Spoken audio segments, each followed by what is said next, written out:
the message of dreams. Okay, so for example, when's the last time somebody got up and talked about what people's dreams are? So what are people's dreams?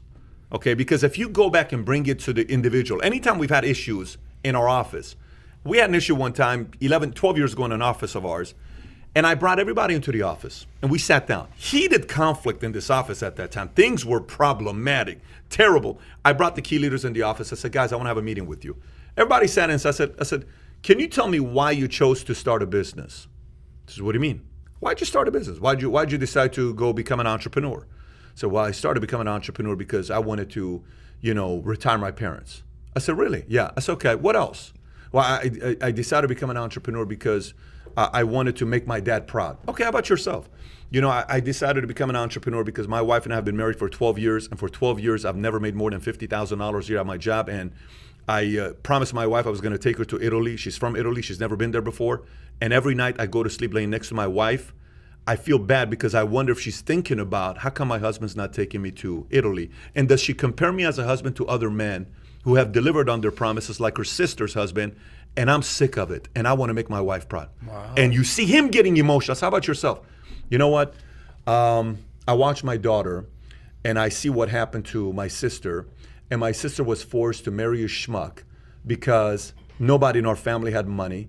He was making 30 grand a year. He treats my sister terrible, and there's nothing I can do about it. And I never want to walk my daughter down the aisle to marry another schmuck like my brother-in-law. Wow. I want to give her the option. One by one, we went through everybody's dreams. You know what happened by the end? Everyone in the room was in tears. Had to be. Everybody in the room was emotional. Now I said, here's the thing though.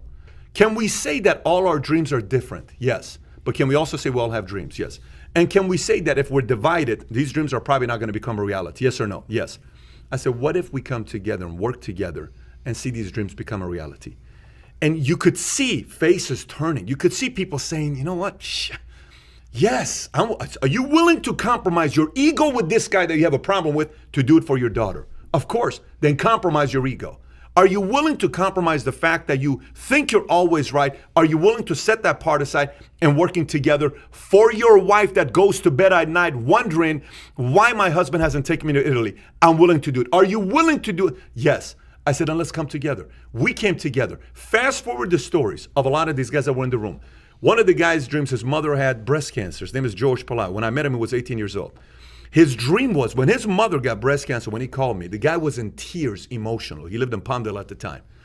Today, he's taken his family all over the world. His family's dreams have become a reality because we emphasized and we focused on what? Dreams.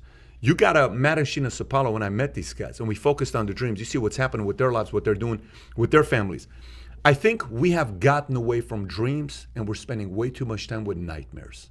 And you don't hear a lot of politicians talking about dreams, and that's a scary thought to me. It's a very simple language, and we're just not doing it. Pat, you have to do a video on that exact topic, dreams and nightmares. I mean, we just did it right now. It's not even a script. No. This is like a motivational. But let me tell you, this is huge. But here's the thing: it's not even a motivational thing for me. I'm not trying to be a motivational speaker. I'm not the guy that on Instagram that wants to make these videos to get views just on motivation. What I'm saying to you, Josh, right now, it's in my bones. That's what I'm saying to you. 100%. So for me, if we can get a person that gets up on stage and says, "Listen, you're black, you're white."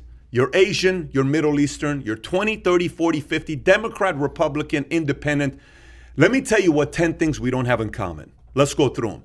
Some of you are pro-life, some of you are pro-choice. Yes? Yes. Who's pro-life? Oh, who's pro-choice? Oh, great. Set that aside.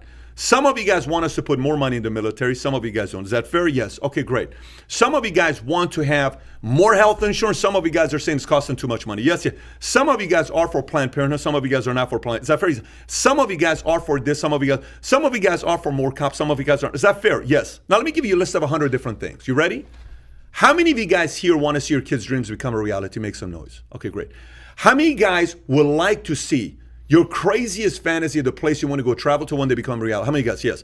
How many guys would like to live in that house in the cul-de-sac that you always tell your wife and your kids that one day we're going to live in that house in the cul-de-sac, and you come home listening to Sade, Cherish the Day, and you visualize listening and drinking this glass of red wine, Bordeaux, And while your family, how many guys how many guys would like to have good conversations? How many guys enjoy a good meal? How many guys enjoy watching a good comeback in a football event? Alex Smith against Tom Brady, they're up 23 points and Tom Brady comes back and wins. You enjoy a good game.